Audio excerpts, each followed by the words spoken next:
I'm holding a plant that you're actually not allowed to grow in some parts of this country. It's not a drug, it's not toxic, it's just a simple leafy green vegetable. Yet over 2 billion people eat it every single day. So why would anyone ban something this ordinary? 2 billion people every single day. That's more than a quarter of the entire planet eating this as a staple food. Not a side dish, not an occasional thing, a daily staple. It's been a daily vegetable across Southeast Asia, South Asia, and East Asia for centuries. In Vietnam, it's rau muong. They eat it at almost every meal. In the Philippines, it's kangkong, stir-fried in soups, braised in shrimp paste. In China, they call it kong xin kai, hollow heart vegetable, which is exactly what it looks like when you cut the stem open. And in the United States, federally, it's classified as a noxious weed. And I want to be honest about this up front. It's not illegal everywhere. The USDA lists it as a federal noxious weed, which triggers state-level regulation. Florida, Arizona, some parts of California. The concern isn't nutrition, it's ecology. This plant grows so aggressively near water that it can genuinely take over a waterway and wreck an ecosystem. We'll get to exactly why in a few minutes, but first, I want to show you what this plant actually looks like and why it's so different from anything most people in the West have grown before. The plant is called water spinach, Ipomea aquatica. It's not actually related to spinach at all. It's in the sweet potato family. Long, hollow stems, arrow-shaped leaves, grows low and spreading, or climbs if it has something to grab. The hollow stems are the giveaway. You can literally see straight through them when you cut one. I didn't believe that until I actually cut one. Now the growth rate. This is the number that stopped me cold when I first came across it. Under good conditions, warmth, moisture, decent soil, water spinach can grow 10 centimeters in a single day. It can triple its total biomass in 1 week. I read that and thought it was a typo, found a second source saying the same thing, then a third. Multiple agricultural studies. Confirmed. The growth rate is real, and it makes complete sense once you understand where this plant came from. A tropical wetland environment with abundant water, intense competition from other plants. It didn't evolve to grow slowly and politely. It evolved to dominate. That trait is a nightmare in a natural waterway in Florida, where it forms dense floating mats, blocks sunlight, drops oxygen levels in the water, and crowds out native species. The ecological concern is completely legitimate. But here's the thing most people miss when they read about this. The ecological risk is specifically about open water contact. A raised bed, a container, a pot on a balcony, those environments don't create the same risk. You're not releasing it into a waterway. You're growing it the exact same way you'd grow any other vegetable. The plant didn't become dangerous to eat. The concern is location-specific. Pattern interrupt. I want to tell you about the first time I actually cooked this. I'd grown a small batch in a container, harvested the tips, cooked it with garlic and a tiny bit of salt. Nothing else. And I genuinely wasn't expecting much. It looked like swamp grass, but it was actually really good. Slightly sweet, the stems stayed crunchy, the leaves went soft and absorbed the garlic. My wife thought I'd bought it from a shop. The taste is mild, not bitter, not aggressive. It picks up flavor easily from whatever you cook it with. The standard preparation across Southeast Asia is high-heat stir-fry, wok, garlic, oyster sauce, or fermented shrimp paste. 3 minutes, done. The stem stays slightly crunchy even when the leaves are fully wilted. That texture contrast is actually the best part. Nutrition. Per 100 grams, iron levels comparable to or higher than beef, high vitamin A, high vitamin C, significant calcium, good B vitamins. For a leafy green, it's unusually complete, and because of the cut-and-come-again growth, you're always harvesting young growth, which has the highest nutrient density. Old leaves on old plants aren't the same as fresh young tips. There's a reason this plant became a staple across tropical Asia. It grows where other vegetables struggle, in heat, in waterlogged conditions, in poor soil, in flood-prone parts of Bangladesh and Vietnam where the wet season drowns conventional crops. Water spinach keeps going.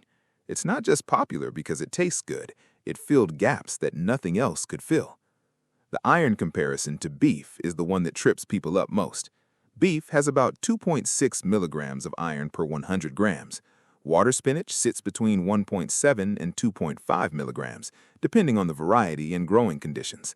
That's not dramatically more, but it's comparable, from a plant that costs almost nothing and grows back every week. For populations in tropical Asia where meat is expensive and land is limited, that nutritional profile is genuinely important, not a marketing claim, a practical food reality.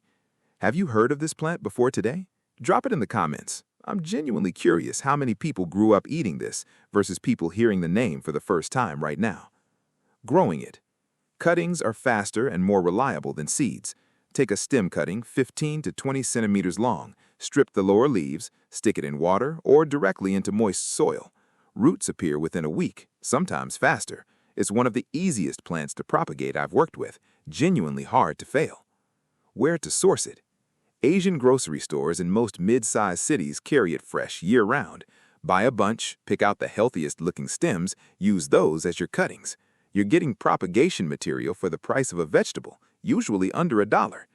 Seeds are also available online under kangkong, water spinach, or Ipomoea aquatica. If you're in a regulated state, check your specific state rules first before ordering or growing. Don't assume it's banned everywhere just because you read one article. Temperature. It needs warmth. Below 60 degrees Fahrenheit, growth slows dramatically. Below 50, it can die back. In temperate climates, this is a warm season crop. Plant after your last frost, grow through summer, pull it before hard frost, or bring a container inside. In subtropical climates, basically year-round, it rewards heat. The hotter your summer, the faster it grows. Soil and water. This plant evolved in waterlogged conditions. It doesn't want to dry out, ever. Water generously and frequently. Some growers sit the container in a shallow tray of water, and it handles that better than most vegetables would. You'll know when it's too dry. The stems go soft and the leaves lose their brightness and start to droop. The good news is, recovery is fast.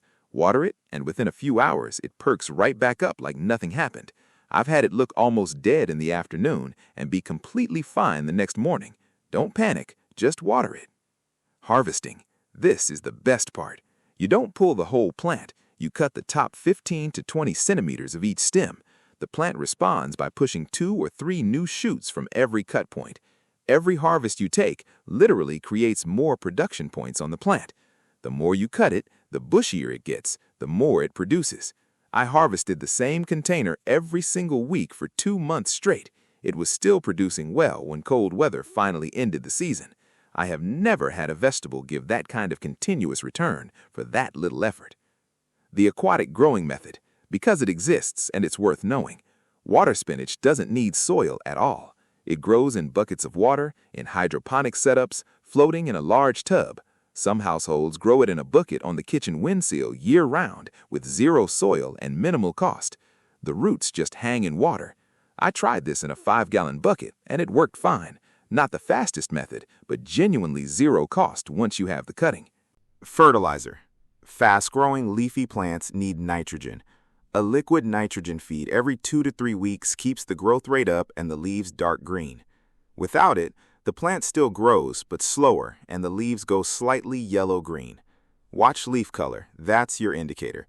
Dark green means it's happy. Pale and yellowish means it wants feeding. Something I didn't read about anywhere.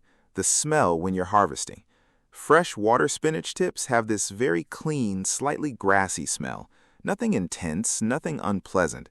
But when you cut a stem and that hollow interior is exposed, there's a faint, almost watery smell, like fresh pond water, but clean. Not off-putting at all, actually kind of pleasant if you're outside in a garden. Then you cook it and the smell completely disappears and it just smells like garlic, which is fine by me. Pests. Minimal compared to most leafy vegetables. Aphids occasionally, caterpillars sometimes go for the young tips.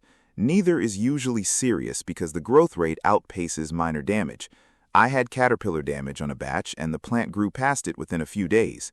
Compare that to brassicas, which get absolutely demolished by cabbage worms, and water spinach is genuinely low maintenance. So, back to the legal situation, and I want to close this properly. The restriction isn't random. It's not anti-nutrition hysteria. It's a real ecological concern based on documented invasive behavior near open waterways in warm climates. Florida especially has seen what happens when aggressive aquatic plants get loose in natural systems. The regulation makes sense in that context. But the restriction and the plant are two separate things. Growing it in a sealed raised bed or container far from any open water is a completely different situation from dumping it in a canal. Check your specific state rules. In many states, there are no restrictions at all. In others, the restriction applies specifically to cultivation near waterways. Read what it actually says. Don't assume blanket illegal because someone on the internet said so. 2 billion people eat this every day. It grows 10 centimeters a day under good conditions. It's more nutritious than most leafy greens you'll find at a grocery store. It propagates for free from a grocery store bunch. A single container harvested weekly feeds you continuously for months. And the reason most people in the US have never heard of it has nothing to do with whether it's good. It just never made it into the commercial seed catalog system that shapes what Western gardeners grow. That's the whole picture. The thing that stuck with me most through this whole research process wasn't the growth rate or the nutrition or even the legal angle. It was this. We have access to more information than any generation before us, and somehow an entire food system that feeds a quarter of the planet didn't make it into mainstream Western gardening culture.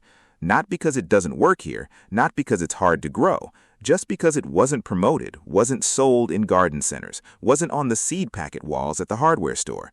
That's a weird thing to sit with.